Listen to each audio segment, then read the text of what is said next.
Girl gave a bobcat food. Next day, she found the bobcat was knocked her door with an amazing gift. The sound wasn't natural, not the wind whistling through the pines, nor the skittering of squirrels in the dry leaves, nor the distant cry of a hawk.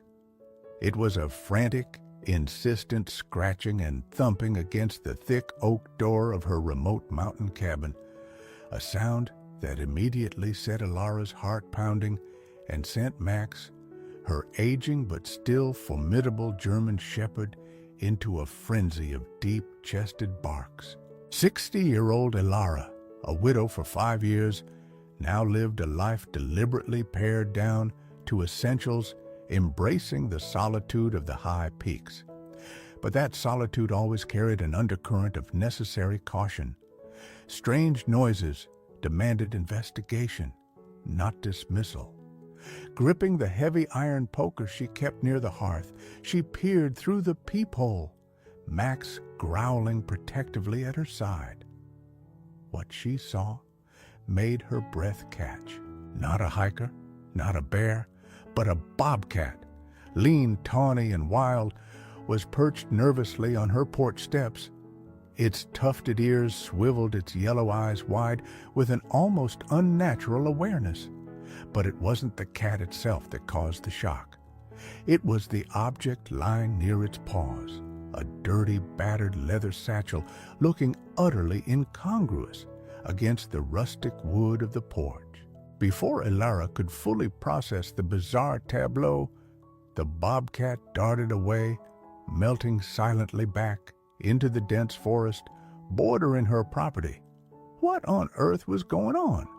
A wild bobcat acting like a delivery service? It's one of the strangest encounters with nature you'll ever hear about, and the story only gets wilder from here. You need to watch the full video to witness the incredible chain of events that followed. And if you're captivated by the mysteries of the wild and tales of unexpected courage, please like, subscribe, and hit that notification button. We guarantee you won't want to miss what happens next. Max continued to bark, his hackles raised, sniffing aggressively at the closed door. Ilara slowly unbolted its poker, still held tight, and cautiously stepped onto the porch. The air was crisp, smelling of pine and damp earth. The leather satchel lay there abandoned. It was old, scuffed, one strap broken, looking like something lost or discarded long ago. Hesitantly, Ilara nudged it with the tip of the poker. It was unexpectedly heavy. Kneeling down, Max sniffing intently beside her, she fumbled with the tarnished brass clasp. It sprang open. Ilara gasped, stumbling back a step. The satchel was stuffed overflowing with bound stacks of $100 bills. Tucked amongst the currency, glinting dully in the morning light, was a woman's antique gold ring, set with a sizable, milky white pearl. Her mind struggled to make sense of it. Where had this come from? Why had the bobcat brought it here? It felt like a dangerous riddle left on her doorstep by the wilderness itself, and a cold knot of apprehension tightened in her stomach. This was no ordinary find. This felt like trouble. Ilara had chosen this life, this isolation, after her husband David passed away. They had built this cabin together, nestled deep in the rugged Appalachian Mountains, miles from the nearest paved road, let alone the small town huddled in the valley below. It was their dream, a sanctuary away from the noise and rush of the modern world. After David's death from a sudden heart attack, the silence had been deafening at first, but Ilara, a woman possessed of quiet resilience and practical skills honed over decades of rural living, had found a rhythm in solitude. She tended her small garden, chopped her own wood, maintained the cabin, and found companionship in Max David's loyal German shepherd, now graying around the muzzle, but still a vigilant protector. She valued her independence, the peace of the mountains, the steady cycle of the seasons. She respected the wilderness that surrounded her, understood its beauty and its inherent dangers, and generally kept a respectful distance from its wilder inhabitants, which made her actions the previous afternoon unusual. She'd been splitting firewood near the edge of her property when she saw it, a bobcat thinner than it should be, its ribs faintly visible beneath its spotted coat. It watched her wary, but not immediately fleeing hunger, likely overriding its natural caution. Elara knew the local wildlife well enough to recognize signs of hardship. The past winter had been harsh, and food sources were likely still scarce this early in spring. Normally, she adhered strictly to the principle of not feeding wild animals, understanding it could lead to dependency and conflict. But something about the creature's gaunt appearance, its almost palpable desperation, touched a chord of compassion within her. Setting aside her usual rules, she'd gone inside and returned with leftover scraps from her dinner, a bit of roasted chicken and some fatty trim. Leaving them on a large flat rock, a safe distance from the cabin, before retreating indoors, she'd watched through the window as the bobcat crept forward, snatched the offering, and devoured it quickly before vanishing back into the trees. It was a small act of kindness, an anomaly in her routine, one she hadn't thought much about until the baffling delivery this morning. Now staring at the satchel filled with money and a valuable ring, Elara felt a surge of unease that eclipsed the initial shock. This wasn't lost hiker gear or discarded junk. This much cash, the antique ring, it screamed trouble. Her mind raced. Had the bobcat simply found it, stolen it from a campsite, or was there a more sinister explanation? She quickly brought the satchel inside, locking the door securely behind her, Max whining softly at her feet, sensing her anxiety. Her immediate instinct was to somehow get rid of it, pretend she'd never seen it. The remote location meant anonymity, isolation. Who would ever know? But Elara was fundamentally an honest woman. Keeping this felt wrong, dangerous even. What if someone came looking for it? The image of the desperate bobcat flashed in her mind. Was this connected to her feeding it? Did the cat somehow perceive the satchel as valuable? It seemed absurd, yet the events were undeniable. The inciting incident wasn't a single dramatic event, but the heavy weight of the satchel in her hands and the complex moral dilemma it presented. She couldn't simply ignore it. Her initial goal formed slowly but firmly. She needed to understand where this bag came from, and she needed to figure out the right ethical course of action, even if it meant inviting danger or unwanted attention into her carefully guarded solitude. She decided, as a first step, to try the battery-powered radio, hoping the crackling local news station might offer some clue, some context for this bizarre and potentially perilous discovery. The wilderness had just breached her sanctuary in the most unexpected way possible. With Max lying warily by the door, Elara carefully emptied the satchel onto her sturdy pine kitchen table. The stacks of cash were mostly hundreds bound with simple rubber bands, clearly bundled in haste. She didn't count it, but a quick estimate suggested tens of thousands of dollars. The ring was heavy, old-fashioned, the pearl large and luminous, likely worth a significant amount on its own. There was nothing else, no identification, no notes, no clues to its origin beyond the aged leather and tarnished clasp. It felt illicit, stolen. She repacked the bag, her hands trembling slightly, and hid it beneath a loose floorboard under her bed, a secret cache David had built years ago. Out of sight, perhaps, but not out of mind. She spent the next hour trying to coax a signal from her old battery-powered radio. Static crackled, punctuated by faint snippets of music and advertisements, until finally a news announcer's voice cut through, tinny but audible. Authorities are still searching for leads in yesterday's brazen daylight robbery of the First Valley Bank in Hendersonville, 2 counties over. The suspect, described as a male in his late 30s or early 40s, escaped with an undisclosed amount of cash and jewelry after disabling security systems. He is considered armed and dangerous. Hendersonville. That was 50 miles away through winding mountain roads, but geographically perhaps only 15 or 20 miles, as the crow, or a fleeing robber, might fly through the dense national forest that separated her cabin from the valley towns. A cold dread seeped into Alara's bones. The timing, the cash, the ring. It couldn't be a coincidence. The satchel likely belonged to the bank robber. Had he lost it, fleeing through the wilderness? Had he encountered the Bobcat? Or worse, had he stashed it somewhere near her property, intending to return only for the wildcat to find it first?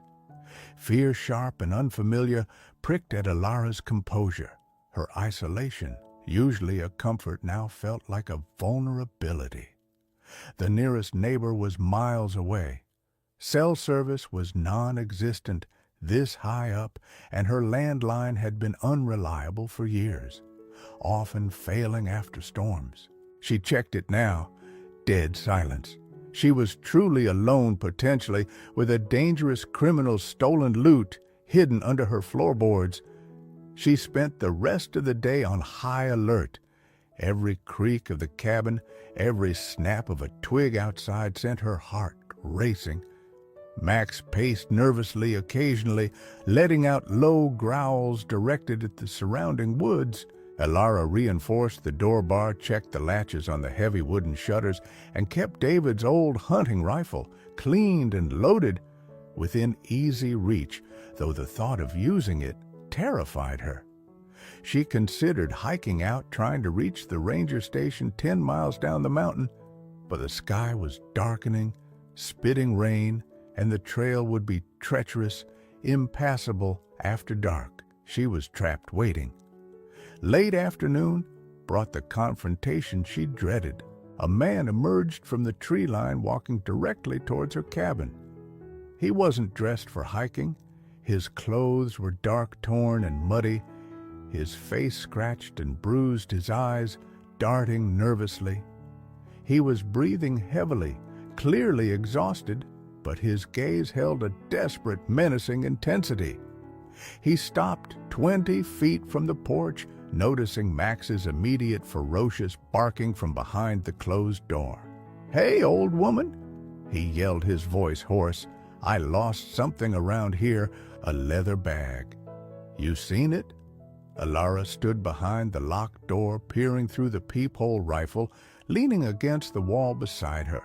"I haven't seen any lost bag," she called back, trying to keep her voice steady. "You're trespassing. You should leave." He laughed, a harsh, grating sound. "Don't play dumb with me. I tracked it this far. Must have been that damn cat. Saw it sniffing around my stash yesterday." He took a step closer. "Look, I know it came here. Just give it back, and I'll be on my way. No trouble." "I told you, I don't have your bag." Alara repeated, her grip tightening on the doorframe. Max's barking reached a fever pitch. The man's face hardened, the desperate edge turning sharp and ugly. "Don't make this difficult, lady. That bag is mine. It's got things I need, things I'm willing to get back one way or another." He gestured vaguely towards the woods he'd emerged from. "I'll be back. You think about it, you think real hard." He spat on the ground, cast one more menacing look towards the cabin and retreated back into the deepening gloom of the forest. Elara sank onto a chair, trembling. He knew the bag was here, or suspected strongly enough, and he was coming back. The fragile piece of her solitary existence had been shattered, replaced by a terrifying, immediate threat. The robber wasn't just a news report anymore. He was real desperate and knew where she lived. Her act of kindness to a starving bobcat had somehow entangled her in a dangerous crime, and now isolated and cut off. She had to figure out how to survive the night. Night fell like a shroud over the mountains, thick and starless. The earlier rain turning into a steady, chilling drizzle. Elara didn't even attempt to sleep. She sat in her sturdy rocking chair, wrapped in a thick quilt, the loaded rifle across her lap. Max lying alert at her feet, his ears constantly twitching. Every gust of wind rattling the shutters, every drip of water from the eaves sounded like the footsteps of the returning robber. Her small cabin, usually a haven of warmth and security, felt like a fragile outpost besieged by the vast and different wilderness and the malevolent intent lurking within it. She replayed the encounter with the man. Silas, she mentally named him, needing a label for the threat, over and over. His desperation, the wildness in his eyes, the chilling certainty in his threat. He wouldn't give up easily. The contents of the satchel were clearly worth risking everything for. She thought about the bobcat. Had it truly brought the bag to her? Or had it simply picked it up, carrying it like a scavenged prize, and dropped it when startled or finding it too cumbersome? Did it connect her, the source of the previous day's food, with this new find? Attributing intent felt foolish, anthropomorphic, yet the sequence of events was undeniable. Hours crawled by. The only sounds were the rain, the wind, and Max's occasional low growl rumbling deep in his chest. Elara's fear began to war with exhaustion. Her muscles ached from tension. Doubt crept in. Should she have just given him the bag, avoided the confrontation? But the thought of rewarding his threats handing over stolen money felt fundamentally wrong. And what guarantee did she have that he would simply leave peacefully? Men like that, driven by desperation, were unpredictable. Around 3 a.m, Max shot up hackles, raised emitting a low, continuous growl directed at the back of the cabin near the small kitchen window. Elara's blood ran cold. He was back. She strained her ears, hearing a faint scraping sound over the rain. Wood splintering. Was he trying to pry open a shutter? Heart hammering, she gripped the rifle, moving silently toward the back wall. Max, shadowing her teeth, bared in a silent snarl. Suddenly, the scraping stopped. It was replaced by a different sound, a choked human cry of pain and surprise, followed immediately by an unearthly shriek, a high-pitched, savage feline scream that ripped through the night. Then came sounds of a frantic struggle, crashing in the underbrush, snapping twigs, more pained yells mingled with ferocious, guttural cat snarls. Elara rushed to the window, peering through a crack in the shutters. In the faint, ambient light filtering through the clouds, she saw a chaotic scene unfolding just yards from her cabin wall. Silas was flailing wildly, trying to fend off a spitting, clawing fury, the bobcat. The cat was smaller, but incredibly fast and vicious. Launching itself at the man-claw's extended teeth bared, Silas swung blindly, trying to land a blow, but the bobcat darted in and out, a whirlwind of fur and fury. It wasn't a calculated defense of her. It looked like a territorial explosion, an enraged response to an intruder disturbing its domain, perhaps drawn by the commotion Silas was making, trying to break in. As Ilara watched frozen, the bobcat lunged again, sinking its teeth deep into Silas's forearm. He roared in pain, stumbling backward, dropping something small and dark from his other hand as he clutched his bleeding arm. The bobcat pressed its advantage, swiping viciously at his legs. With a final curse, Silas turned and crashed blindly away into the dense dark woods, howling in pain and rage. The bobcat watched him go for a moment, spat disdainfully, then melted back into the shadows as silently as it had appeared. Silence descended again, broken only by the rain, and Max's frantic barking now tinged with confusion. Trembling, Ilara waited several long minutes before cautiously unbarring the door and stepping out with the rifle Max pressing protectively against her legs. The ground near the window was churned up. There were drops of blood darkening the wet leaves, and lying where Silas had dropped it was a man's leather wallet. This was the turning point. The unexpected, violent intervention of the bobcat had not only saved her from immediate danger, but had also delivered the key to resolving the situation. Kneeling, she picked up the wallet. Inside, behind a driver's license identifying the man as Silas Croft with an address hundreds of miles away, were several credit cards and a folded, slightly damp piece of paper. Unfolding it revealed a crudely drawn map marking a route through the national forest ending near a distinctive rock formation not far from Ilara's cabin, likely where he had originally stashed the satchel. This was concrete proof. Silas wasn't just a threatening trespasser, he was identifiable, his likely escape route mapped out. The bobcat's wild territorial fury had inadvertently provided Ilara with the evidence she needed. Her role instantly shifted. She was no longer just a frightened victim hiding with stolen loot.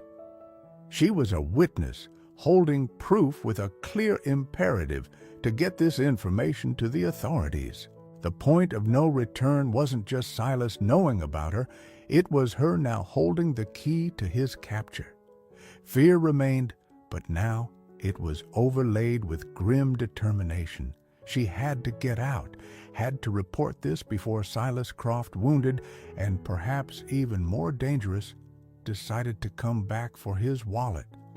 Dawn broke gray, and weeping the rain, finally tapering off to a miserable drizzle.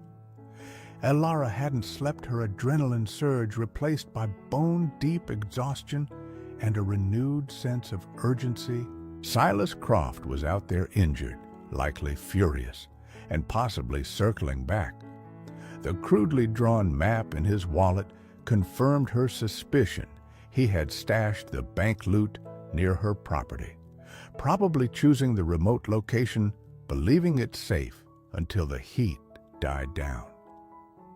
The bobcat, perhaps investigating the disturbed ground or Silas's scent, must have unearthed the satchel. Ilara knew she couldn't wait.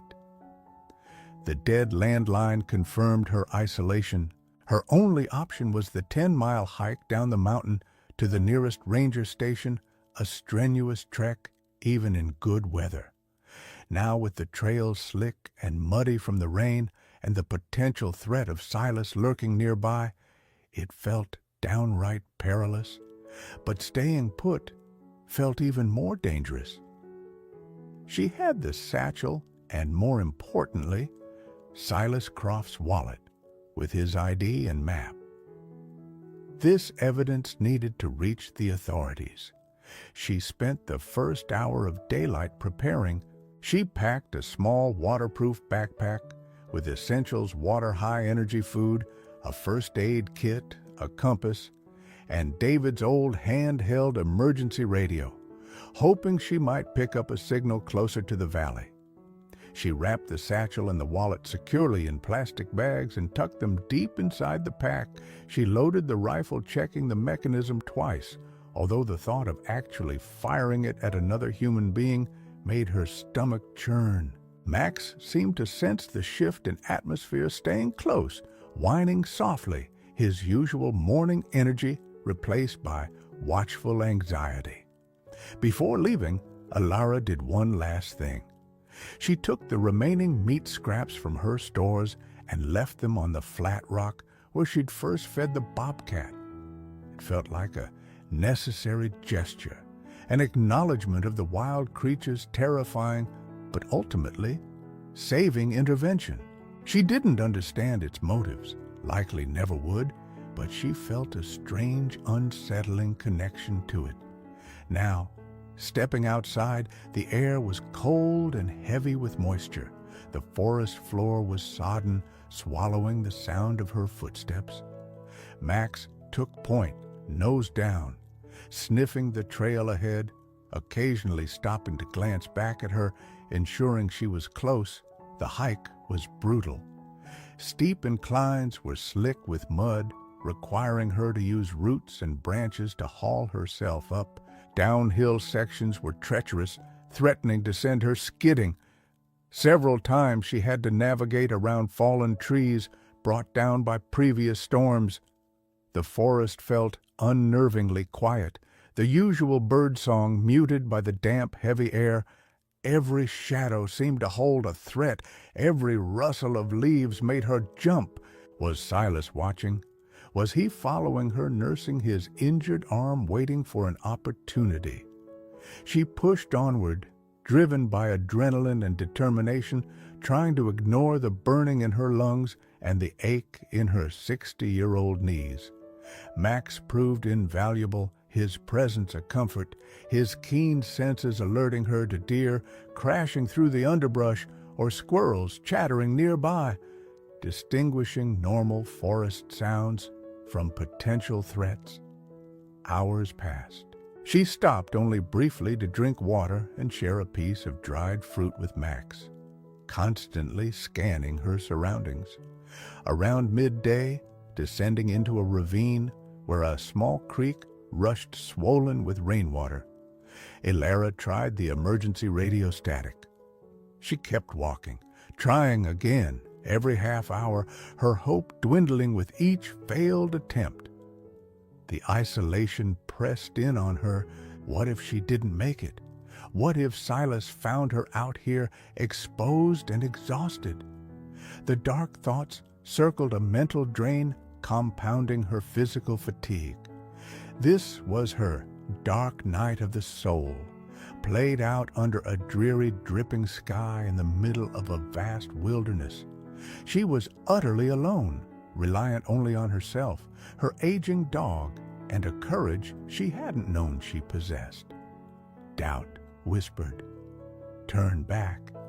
Hide the bag again. Wait it out." But the image of Silas Croft's menacing face, the feel of his wallet in her pack, propelled her forward. She had come too far. She thought of David, of the quiet strength he had embodied. She thought of the fierce, wild spirit of the bobcat. She gripped the rifle tighter and forced her weary legs to keep moving down the muddy trail. As she finally emerged onto a slightly wider, more established Forestry Service road, still miles from the ranger station, but a sign of progress. She tried the radio again. Faintly, almost imperceptibly, she heard a crackle of voice through the static. "Repeat, requesting status update search team, Bravo." Her heart leaped. "Hello." She yelled into the radio, pressing the transmit button desperately. "Hello, can anyone hear me? This is Alara Vance. I need assistance." Static answered. She tried again, louder, repeating her name and approximate location based on landmarks. Another burst of static, then miraculously, a clearer voice. "Vance, receiving you broken, location, repeat location." She shouted her position again, describing the Forestry Road junction.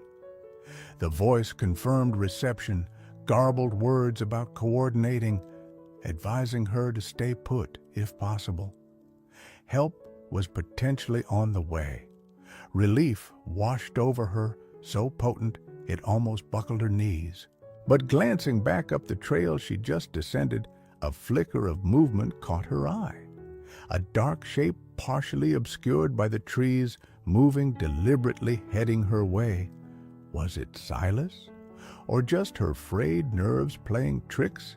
She couldn't be sure, but she knew she couldn't just wait here exposed. She had to keep moving, rifle ready, praying help would arrive before Silas Croft did.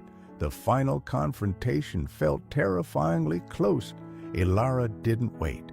Hearing the potential for rescue spurred her onward, but the glimpse of movement behind her injected fresh fear.